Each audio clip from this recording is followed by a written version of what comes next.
we're going to have a more interactive session, and I think Dr. Fernando Salvetti is able to join us again. Hello. Hello. Hi. How are you? And I know you're representing a group of colleagues as well, aren't you, who work with you? Yeah, Cristiano Galli. I hope he is able as well to enter into the platform. For the moment, I'm not seeing him, but I hope yes. he will be here. Hey, okay, he's here.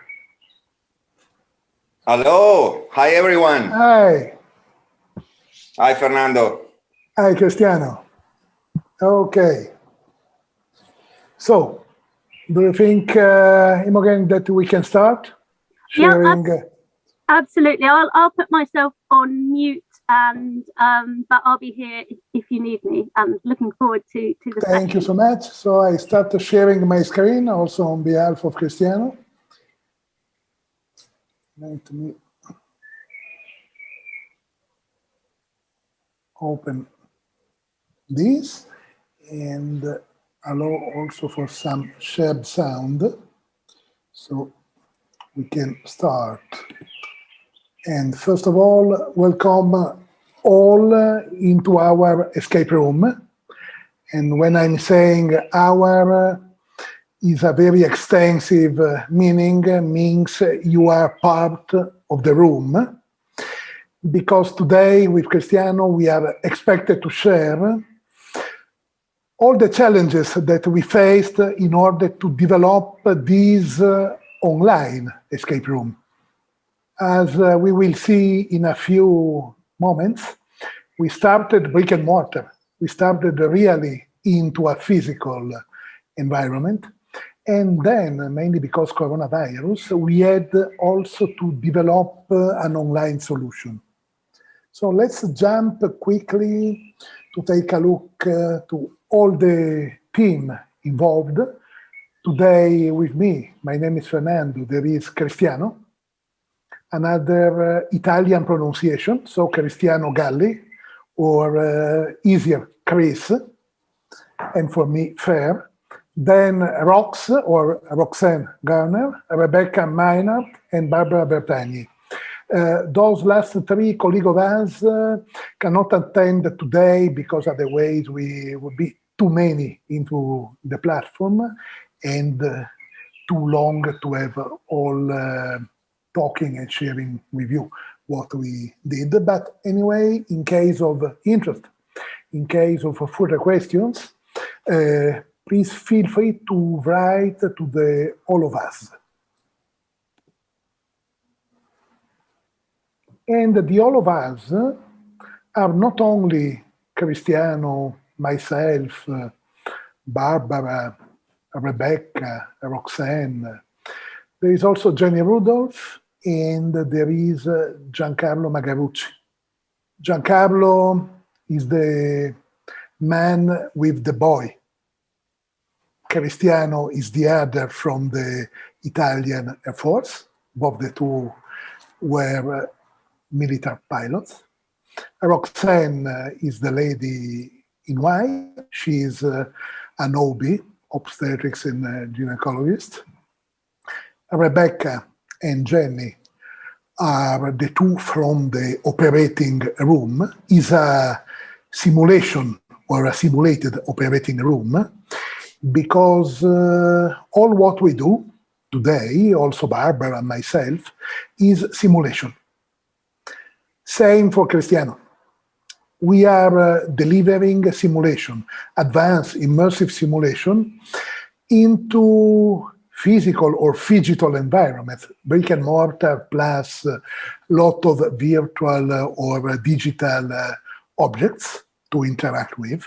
At the same time, we are doing pretty the same, even if it's not really the same, online, into a virtual platform that is the one that we will mainly focus today.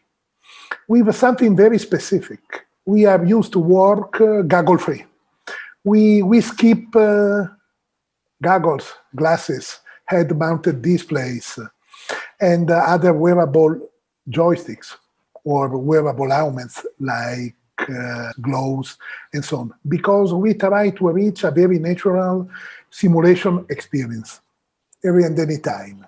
Some more people, because developing an escape room means, in our case, partnering with a company we have used to work with in a very deep and engaged way, that is Hannibal Studios from Turin, Italy, because we need multimedia designers, we need ICT engineers, we need Unity, the graphic engine experts, we need crazy people, a little bit like we are crazy, but in very different ways.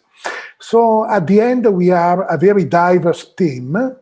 There are people in uniform, or that wear with a uniform, from the military, from the healthcare. There are other people from the instructional design side, like myself or Barbara, Cristiano today, because he's teaching mainly leadership all over the world. And there are multimedia experts. Altogether, this is the development team who co-designed and developed both the brick-and-mortar simulation environment and the online simulation environment. So a lot of people involved. And now it's time for Cristiano, at least, to share something about himself and to take the stage. Thank you, Fernando. It's a great pleasure for me, great honor to participate in this fantastic event. Just to share a little bit about me, I'm starting to be a little bit older than what it looked like in the picture. So I have more gray hair now than even if it's underneath the helmet. I didn't have gray hair back then. So my experience, basically, my professional experience can be summarized in three main phases. I joined the Air Force Academy, Italian Air Force Academy in 1990. For basically 20 years, that was my operational part of the career. I spent it on this airplane you see on the left of the screen, Tornado. So it's a high performance fighter airplane. So very challenging, very fun. Lots of adrenaline rush, but also a lot of training, lots and lots of training. In order to be able to process the information and take quick decisions in stressful environments. In 2007, I was already an instructor, and while I was flying a training mission, the Black Swan happened. So the things that that they can happen, but you never actually consider that they will. I'm not going to make a long story. Actually, to make a long story short, we had a problem with the airplane and we had to eject, me and the student. I basically came out of the airplane with ejection seat 1.2 seconds before impact. I was alive, but it was definitely one of those moments that changed completely your life. The last rational thought I had was, man, I didn't expect to die. And then instead, everything went fine. I broke my back, but I recovered. But from there, I couldn't fly jets anymore. And so I started exploring a new side of flying. That was the civilian aviation. Basically, I was assigned to kind of Air Force One, so VIP transportation, state flights. So, and in there, I experienced still flying, but in a completely different environment. It was not anymore just me and my weapons system officer, so me and my navigator, my WISO, as like we used to say. But now it was a bigger crew, so a bigger team. And so you needed to integrate more thinking, more decision-making processes. And that's where I spent the last portion of my operational career. The third and final phase is, and that's when I met Fernando, and he will speak a little bit about it later, but I was picked to be the commander of a center of excellence of the Italian Air Force, that our chief of the Air Force, really an enlightened person, realized that if we really wanted to change and face the challenging environment that was ahead of us, we needed to work on leadership. And so he created, again, a really strange team. I was the only pilot. The rest were psychologists, physicists, computer science people, data scientists. So it was really challenging in the beginning, not something I was accustomed to. But the task was to read what was there about leadership. As you know, there is a lot, but to tailor a leadership model to what was the need for our organization. Spent a couple of years doing that, and after that, we developed a new innovative leadership model for the Italian Air Force. We started redesigning all the training since, 19 years old cadets joining the academy, all the way to coaching for senior 3 and 4 star generals. It was a fantastic journey. It took us 3 years to implement all the system and start, getting it to regime. And that's where my final passion came.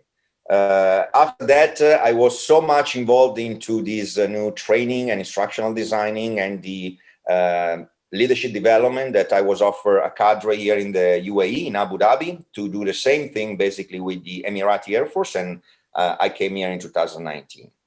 And that's what I'm doing. That's my passion now. So I mix a little bit of my previous experience as a pilot with more expertise in the training environment and coaching and experiential learning, facilitator. And so that's it. That's my new passion. And Fernando, you have it back. Thank you, Chris. And this is where our project and our common story started. Milano Polytechnic School, the irreal cave environment that we put in place, myself, my colleagues from LogosNet, and is where Chris was a day starting saying that immersing people into a cave could be a very interesting experience, a little bit like immersing people into a technical flying simulator.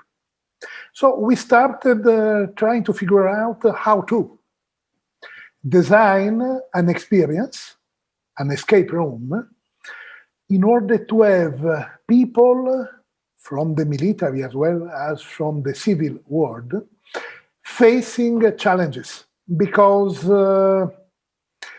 not only data scientists, not only people dealing with analytics, numbers, or very short in time, like a military pilot, are in need, in our opinion, to develop some, let's say, challenging word, digital mindset.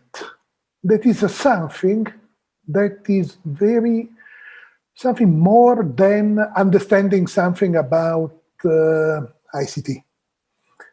As we are about to say, to see, and to experiment. Let's share this and only this as a reference model. Digitally minded leadership. There is something apparently a little bit strange into these schematics. There is a tension. There is a dichotomization. There are opposites all together into the same person. Provide vision, but empower others.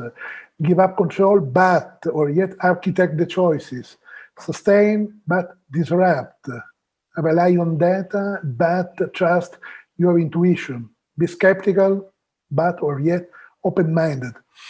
In less than 1 minute, I will leave Cristiano again, because he's very used to live, deal with, think about those type of dichotomization.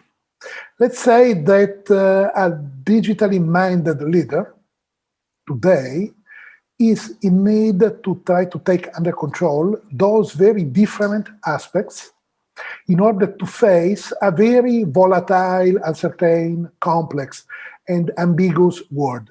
Not only if he's a flying pilot from the force, a surgical leader, a medical doctor, a manager, an executive, a public servant.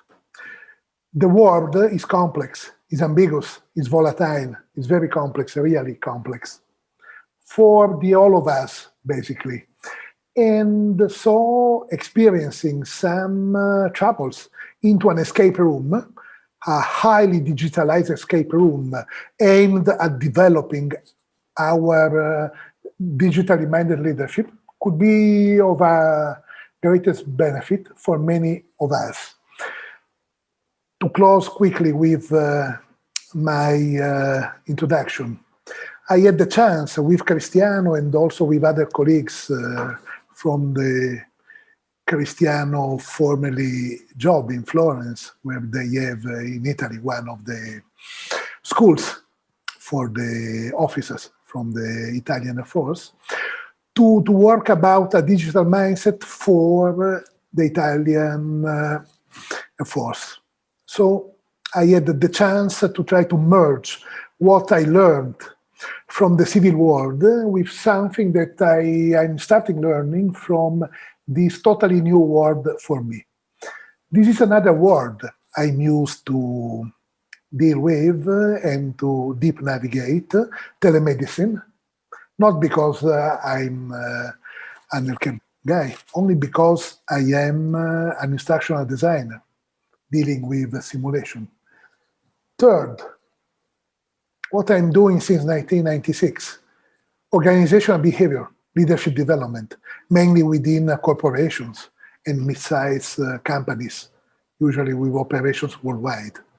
So the two of us, Chris and myself, we started merging two very different backgrounds, keeping in mind that a digital mindset is something that could merge and align both our experiences and both our professional path regarding this specific project that is the escape room, mainly the online, because today we are focusing about the online, even if there is a physical version.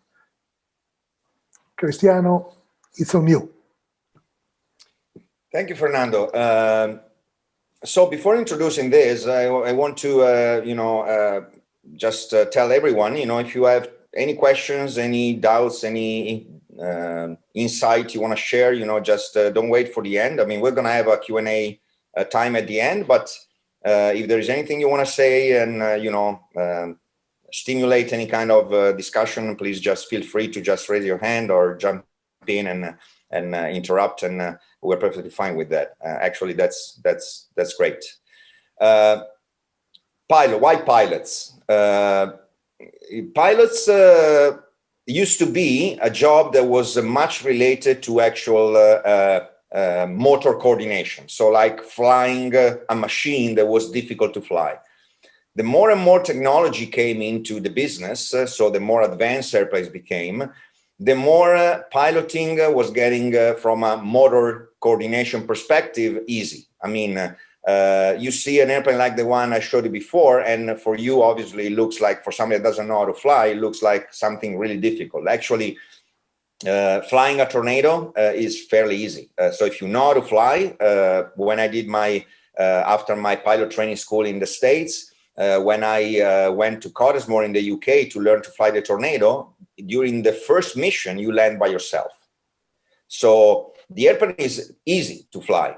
What is not easy to do is handle all the information that the technology into the airplane is basically providing you. So you become basically an information processor. And you need to do it, obviously, in a very quick environment, because the airplane goes fast, and so the environment and the information change fast. So that's why, meeting with Fernando, we realized that the experience coming from the Air Force, so from the flying business, was not just useful to the flying business itself. It could definitely be in some way cracked, analyzed, and converted into something that was going to be useful for, like Fernando said, many other professions. like you see in the picture here, there are two kind of decision-making processes. It's not left and right brain, so this image could be a little bit misleading, but the concept is that we have, if you can go to next slide, please, Fernando. We have, and that is part of the huge research that was made by Daniel Kahneman and Amos Tversky, that I'm pretty sure that everybody know. These two researchers, and in particular Kahneman, was the first psychologist that won the Nobel Prize for Economy, because he was kind of one of the founders of behavioral economy. So he started studying why people make decisions. And in the beginning, obviously, this applied to economical decision. That is why it's kind of a mix between economy and psychology. One of his greatest discovery, he found out that it's not left and right brain. There are different networks involved. So it's like a more network structure of the brain. But basically, we have two systems for decision making. The first one is called system one. System one is intuition and instinct. 95% of the decisions we make every day are done by system one. System one is like the oldest, evolutionary speaking, decision-making system of our brain. It's like the part of the brain that carries over all the epigenetic evolution of humankind. So it's like it's systems and habits and procedures and patterns that have developed along, thousands and thousands of years. It's obviously unconscious, so you don't realize that is happening. It is really fast because it needs to take decisions quick. And then to be fast, uses associative processes. And then it's like your automatic pilot. It's very, energy saving system. That's why 95% of the time our brain functions like that. The other 5% is instead, system two, is our rational thinking. It takes effort, so it burns a lot of energy. That's why, you cannot have rational thinking on all the time. It's very slow, so it comes always in, it kicks in after system one. It uses a fantastic logical process. That is why it's the system that you use to take decision inside complexity. And it's very lazy. Lazy, again, is related to the energy, because, it consumes a lot of energy. So, it takes a while before it gets into the picture. And then is indecisive. What does it mean indecisive? Basically, many times, if the system one that kicks in first does not function aligned with system two, instead of overriding, kind of confirms what system one is saying. So, if we go to the next slide, please, Fernando. One of the problems that we realized is that once we speak about intuition, once we speak about instinct, in some sense, there is a negative perception of it. So like doing things with instinct is a bad thing. Doing things according to an intuition is a bad thing. Actually, system one can be trained. System one makes a lot of mistakes. They're called cognitive bias. There is a huge literature on cognitive biases because of the reasons we said. It's fast. It uses association. So many times this association create like fallacies that make you take bad decisions, but can also be trained, system one. So if you become aware of the unconscious process of your system one that uses taking a huge amount of information that you are not aware of. Every time that, in your working memory, you are using to collect, you're collecting just few items to process rationally. At the same time, your brain is acquiring a huge amount of data. This amount of data is not providing rational decision-making, but it's providing the framework for the rational decision-making. So it's giving the flavor to the decision-making. So the kind of intuitive decision-making that we need to start learning is what I say, not guessing, but smart guessing. And so we started thinking about something that could provide an environment in which we could train this kind of competency. So an online escape room designed for participants to experience cooperation and conflict, rational choice, decision-making, through functional logic, causality, hypothesis testing, problem solving, cognitive and metacognitive challenges, and teamwork and interpersonal communication under time pressure and stress. Time is a big factor that we're using, because time is what we use as a resource to regulate this stressor. And everything is going to happen into a digitalized environment. Obviously, all this is done. The original idea was to use it to develop competencies to work in, to change the mindset and create a digital mindset to be, effective decision makers, effective leaders, effective workers in any field that has to deal with complexity. So next slide, please, Fernando. So now we want to share not just successes, but we want to share the journey. In the beginning, we created a cave software, so a cave application in which this escape room was, as you see in this picture, it was basically into the physical space of the cave. So people could actually, get in there physically and, use the cave screens in order to play with the tools and, solve the riddles, talk to each other, communicate directly. Then COVID came, and obviously Fernando realized that we needed to think about, a way to switch this into something more long distance.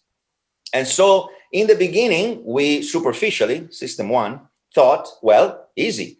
It's already done. It's in the cave. We just transfer it to screens, and that's going to be good. In the process, we realized that it was not feasible. So we had to rethink, the way we were structuring the training. Why? Because there were many things not being present that was taking away this huge amount of information that once you are in presence of another human being, you continuously collect. At distance, you don't have it. At distance, basically all the sensory information that in the real space, they are coming from your even perception of your standing, the smell, what you hear, the temperature of the room, all this information are gone. So everything goes into a screen, and all this information are bypassed, and basically they are all coming into your eyes and your ears. So everything is like filtered through the screen. And that is creating an environment that is very challenging because it's not what we are accustomed to use. That is triggering our emotional state, is triggering our system one effectiveness. And obviously, by causation, is also affecting system two. So, next slide, please, Fernando. We came up with an escape room, and we started redesigning completely the project. In the beginning, basically, we had people joining this room, and we had to alternate between times in which you actually get away from the rational problem solving and you talk to each other. So you use Zoom like now to talk to each other, to exchange ideas, to humanize the experience. So you start actually seeing people. You see faces, you see you hear voices, and you start realizing that the people in the room will not be only dots and just small avatars, but they will be people in some place around the world. After that, you get into an introduction video. If you can go to the next one, Fernando. And Ryan. Yes, and by the way, we are about to show you something that is happening into the escape room. In case someone would love to jump into the escape room directly, please let us know, and we can share a link in order to have you directly into the escape room. So in case you would love today, or just in case coming days. And by the way, if you would love to beta testing the escape room with us in the coming weeks and months, let us know again. We are really happy So this is what basically the players see once they join the room. So they're welcome in the room, and there is a small video telling them what the experience is all about. And now we share this video because basically it will explain to you what the main framework of the escape room is all about. I start the video. Yes. Hello, welcome. My name is Chris. I will be your facilitator for this escape room experience based on effective, intuitive decision-making. I'm a previous fighter pilot from the Italian Air Force.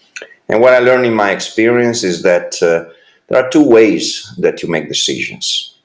Some decisions are made rationally, with rational thinking, analytical processing. And some other decisions, especially when speed is required and when the environment is getting really complex, is intuitive. Intuitive doesn't mean you're just taking a chance. Intuitive means that your brain is using previous experiences, the processes you have already learned, the culture you're working in, and just collects a huge amount of information from the environment in order to pick the best option coming from your intuition. So intuitive decision making is very important in the complex world that we are facing today, and is not just guessing, it's smart guessing. So let's get through the instructions for this fantastic experience. The objective of the experience is to solve the riddles that will be proposed to you and find the code word that unlocks the door to escape the room. The activity is divided into 3 phases. There is a phase 1, that is the planning phase. There is a phase 2, that is the initial riddle constituted by 9 problem solving. And then once you unlock that, you will go into phase 3, that is a final riddle. Cristiano, I think it could be better if you go directly explaining. Absolutely. So that is the main framework. There are 3 phases in the escape room. In the phase 1, we let the players that have already met each other in a video conference with a video conference tool. Now they start exploring the room. They start developing their situation awareness. So they start, going around the room. If you can go to next slide, just to show our friends, exactly. They're going to find themselves in this kind of space in the beginning, and they're going to be able to select a certain amount of item. So like the green, the blue, and the yellow main big tables that you see in the center of the screen, in which they will have to basically fit in in this case, there will be numbers, so like codes that will unlock the yellow, the blue, and the green locks you see in the big trunk. Opening the big trunk that you see in the center will start the final riddle. So now, just to show you some video captures, you will see after they're done planning, they advise the facilitator. Facilitator stays in the background and is checking some analytical data. So he's checking, for example, the time that they're spending on planning, how much they're talking to each other. So you are kind of having data about the planning phase, the qualitative aspects of the planning phase. Once they've organized their work and they have kind of understood the problem, they tell the facilitator to start the phase 2. And in phase 2, these players start sharing, organizing their work in order to solve 9 riddles. The main key of all these riddles is that they have 2 solutions. One is the analytical one. So there is always an analytical process to read the problem, understand it, and then solve it. But there are many, for sure one, but in few cases even many shortcuts that they can take in order to reach the solution. And this is not prohibited. Actually, this is like one of the main topics, one of the main purposes of this activity. You will see now, if Fernando runs the video, you will see, for example, one of the 9 riddles that implies basically reading. So you read what is the task. In this case, you have to pick the lens, and you have to read what is the item that is most expensive, and then it says, and then you need to find it. And so basically you have to find what is the most expensive item. In this case, by exploring with the lens, the player would come to see that it's basically designer sunglasses. Then he goes back to the room and is going to have to find where the sunglasses are. And so by going around in the room, he finds this set of cards. This set of cards, yeah, obviously there are sunglasses there, but this set of cards could also have a shortcut. Why? Because when you turn them, only the sunglasses have a number on it and all the others have letters. So even if you're not reading the initial question, because in the beginning you're going around, you're exploring, you take the cards, and by looking at the cards and turning them around, there is an embedded information that can tell you that the 9 has a different meaning, because it's the only card that has a number. The others have only letters. So there are, like I said, some information embedded that are used as intuitive perception of what the solution is, even without knowing the question. So this is one of the examples. After you find the code, you go to the board and you have to insert it. I want to share with you an experience. There is another shortcut, even more, tricky. Once we did our testing during a very critical time. So as you see on the right side of the screen, on the top right corner, there is a time clicking. So time is running down, and obviously that is putting pressure on the players. When the time was almost running out for this phase, one of the guys that was the tester, he said, but anyway, he wanted to suggest to the other players that were not part of the engineering team. And so he said, there is another way to cheat the system. Basically, he wanted to say, look, this is a 1-digit number. So with 9 attempts, basically, you're going to find the solution.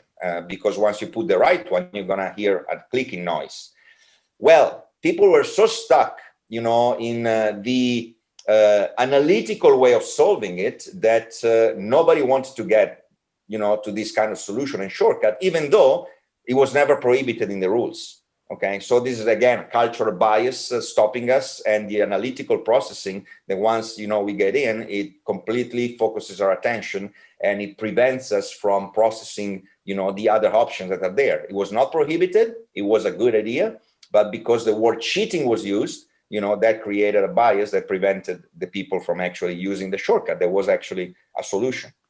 So if you go to the next one, Fernando, just to show another one, there is 9 of these basically. So they have to organize themselves. They can solve it in groups. This is the same. So if you go to the next one. I think this is the next.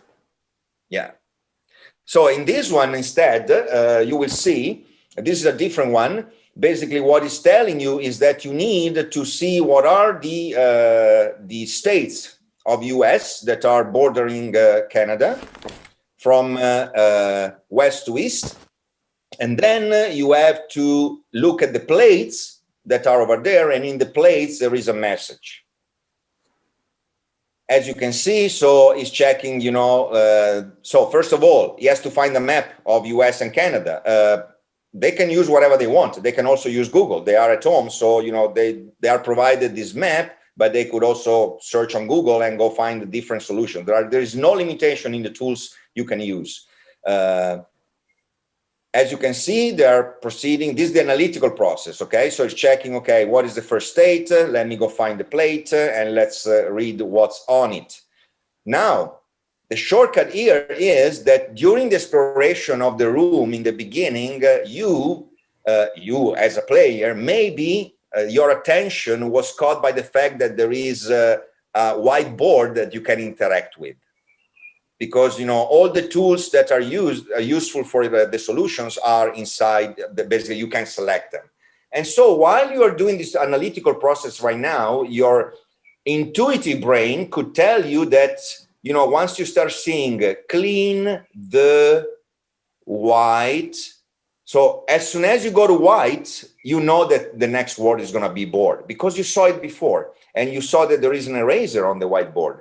So this intuition would shorten the time for you to get to the solution. So in this case, obviously, our tester was going to show the exact analytical process, but the intuitive process in this case would be a shortcut, because in the exploration of the room, you saw that there is a whiteboard. So now you see that he will go search for the whiteboard, and he will see there is an eraser. He will cancel the whiteboard, and then it will appear the number that he will have to put. So you can go, so basically there are 9 of these riddles. And like I said, you can work in parallel or you can work individually. The important thing is that we always try to, especially the work individually, to alternate, so do a blended between the actual room itself and the emotional and relational parts. So we stop them and we make them go back to talking to each other, because one of the things we notice, the tendency is the more you go into analytical problem solving, the more you forget that you are with other human beings trying to solve the problem. Okay, so Fernando, if you want to go to the next one. So once you unlock these 9 riddles, you get to the final riddle. The final riddle is shown over here. Basically, you are presented with an overwhelming, so the box opens and you see basically 76 cards, and that are spreading all over the walls. And you're like, oh, wow, now what? Basically, you have to find a way to put these cards into a logical order. And the logical order is first into flags. So the flag is helping you to cluster these 76 cards into 6 groups. And in this case, we ask, in the beginning, in the second phase, we let them just do whatever they want, so they can organize themselves as they wish. In the last phase, we ask them to pick a leader. So we want them to start with a hierarchical approach, because we want to see again how that influences the performance of the team and also the emotional state. So the team leader basically has to, with the help of the others that are able to actually see and provide information to him, he has to cluster these 76 cards into 6 groups. And every time he puts, like, for example, all the flags of Canada together, then he sends this inventory. If you can go to the next animation. So he will send the inventory to one of his teammates. And the teammate will have now to put these 13 cards of the same cluster, so of the same nation and of the same person, into a logical order. Why? Because the 13 cards are a narration of a life experience of this person. This is a very good tool because, as you know, narrative is very, very important for cultures. So we can change these narratives according to fit the culture of the organization in a way that makes sense, that is kind of triggering some chords of the person. So they're not just reading life experiences of whoever. For example, in the one we made for the Emirati Air Force, we put life experiences of pilots. So situations that were pilot related or military related. In this case, we put 6 experiences generally of researchers and data scientists. But this could be tailored to the need of whatever organization you're doing the training with, and it's very important because the story that you read needs to kind of resonate inside your brain. Now, where is the shortcut here? The shortcut is that once you put in line, like you organize logically, the first 2 groups, like imagine the Belgian and the Canadian, you should be able to see that the sequence of letters is always the same. And so once you realize that, it's kind of pointless to keep on doing the same process for the other 4, but you can repeat the sequence, and then reading in diagonal in the red, you will get a code word. This code word will get you out of the escape room. So all this to say what? In our journey up to now, and that is why Fernando said that it would be really nice in the next months to have people supporting us in beta testing and trials, we think that we could be using both. because the online experience would be very useful for people in the debriefing to become aware of how much the use of the limitation on technology. So like we said before, so the use of the isolation that the screen forces you to get out of the relational aspect, the emotions that you're feeling, the stress that you're perceiving, seeing, you know, dots going around representing other people and not realizing they are people. Okay, so they're just people exploring the room. So the stress coming from the time, the difficulty that you have to keep on a relationship, you know, with a computer while you are stressed out by solving a problem. How that affects the intuition versus the ability to do analytical work.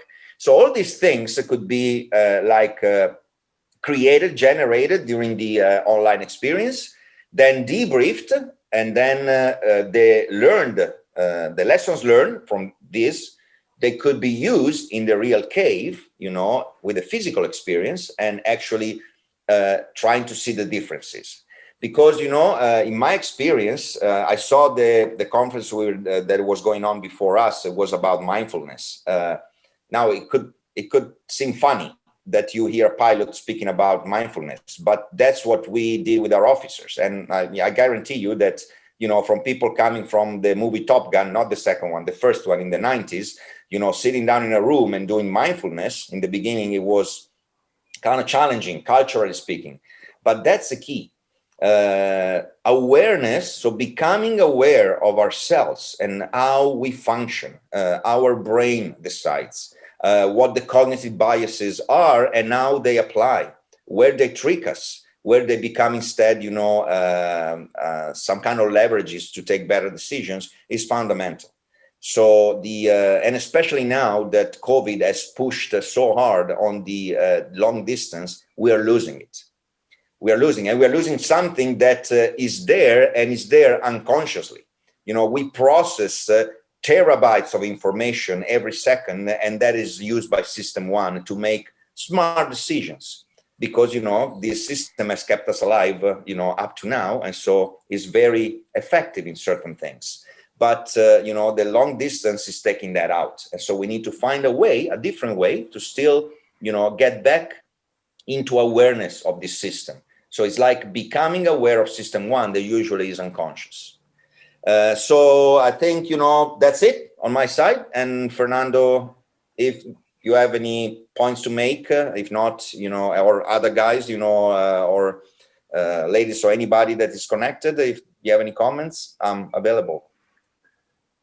Here we are, and trust me, looking at small dots like the one at the bottom now with Andrea gets you crazy, because I tried many times online to follow the game, to be part of the game, to understand what Andrea was doing, to understand what other small dots were doing, and I got crazy, and I understood as an instructional designer that we were a little bit naive at the beginning of our journey toward the digitized online escape room, when we were assuming that online or into a brick and mortar facility was more or less the same.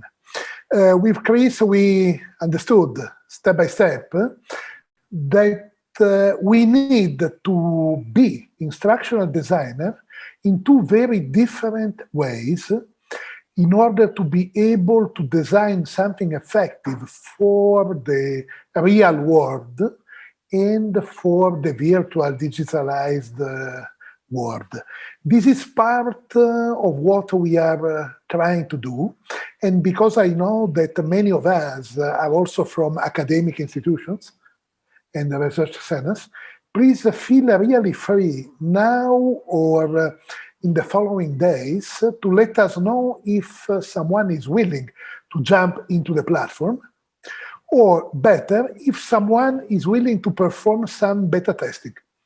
Because digital mindset, in our opinion, is something that we should really hone in ourselves all over the world, because society 5.0, or at least industry 4.0. So we are people living into a so-called smart world, for sure a digitized world, and we need to hone our digital mindset. That is something that has to be aware about epistemology, about the way we think, the way we act, the way we are biased, the way we sometimes are into a fixation error. For instance, surgery. Fixation error is when you are putting at danger a patient because you are assuming that there is an only solution, but you are only cognitively biased. This is digital mindset in our perspective.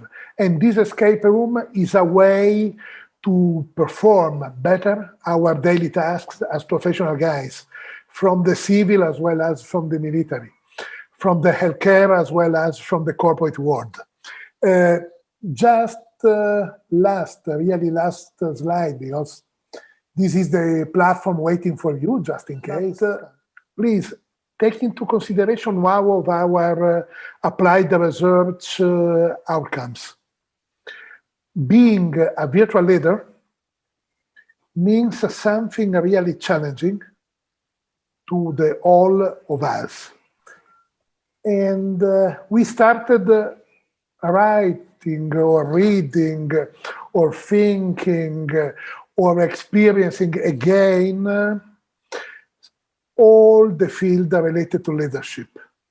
Just reading, like in this case, not necessarily by writing something new, but just reading. Keep in mind, please, at least this is our output today, that to be a teammate into a virtual team, to be a virtual leader means, from a cognitive and metacognitive perspective, trying to hone our own digital mindset.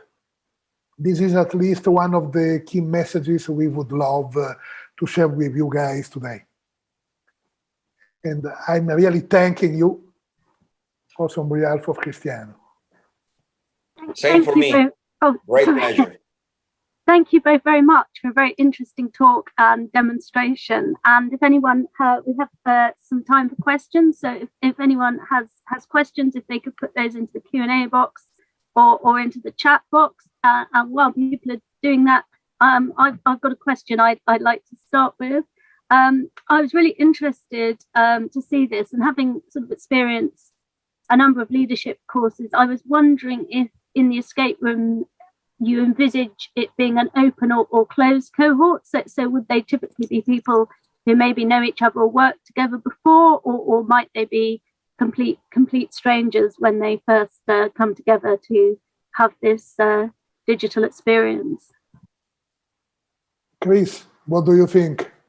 Well, again, it depends. It depends. That's why we, one of the things that we need to improve, definitely, and with Fernando, we've been discussing a lot, is the ability of one person to see what the other are doing.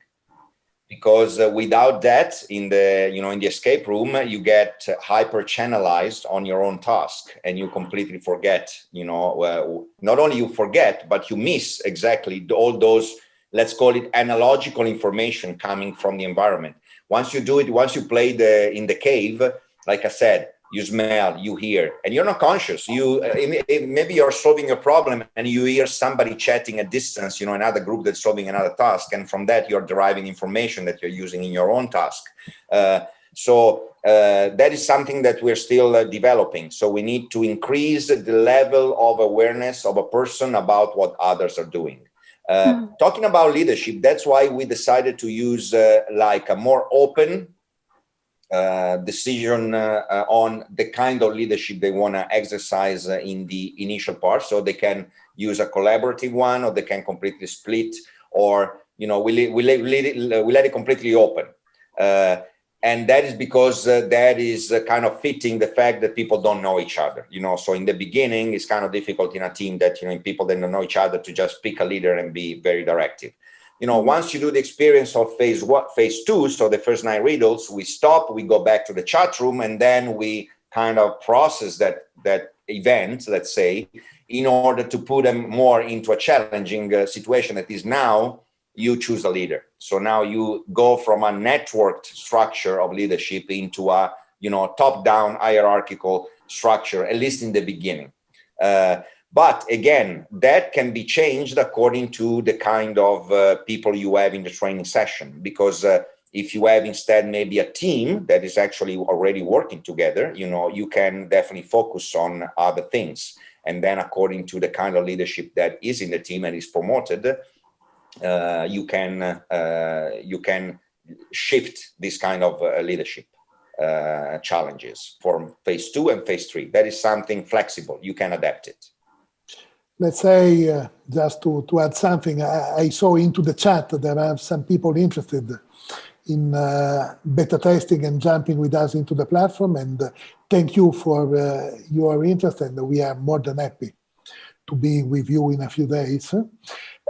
Just in case you were looking for some more info about the backgrounds we moved from and the first and early results and outputs better we are talking about and we are assuming to have been reaching, take a look also at the paper that is into all the material from the Learning Ideas Conference.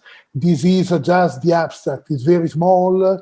It's not now the right time to read, but you will find into all the material from this wonderful conference. And I'm really thanking David, because our years and years that is providing us the chance to share all together as a community very important new trends and experiments. So for sure, we are open to talk about leadership trends, an anthropological perspective and approach in order to adapt this experience alongside the multiple verticals. There is a room for a lot of improvement and for developing the pilot projects related. And we would love to do this. And please help us to do this, because we cannot do only by ourselves. That's great. Thank you. And yes, so I don't think we have any further questions. If anyone else, we've had some people in chat wanting to get in touch. If anyone else wants to get in touch, do feel free to reach out. And thank you again both so much for a fantastic session. I already had some questions via the chat. I hope we will be able to answer the questions I saw before. Otherwise, please write us again and we'll try to provide also further answers. Thank you so much to all of you. It was a great pleasure. Thank you, guys. All the best. Thank you. Thanks.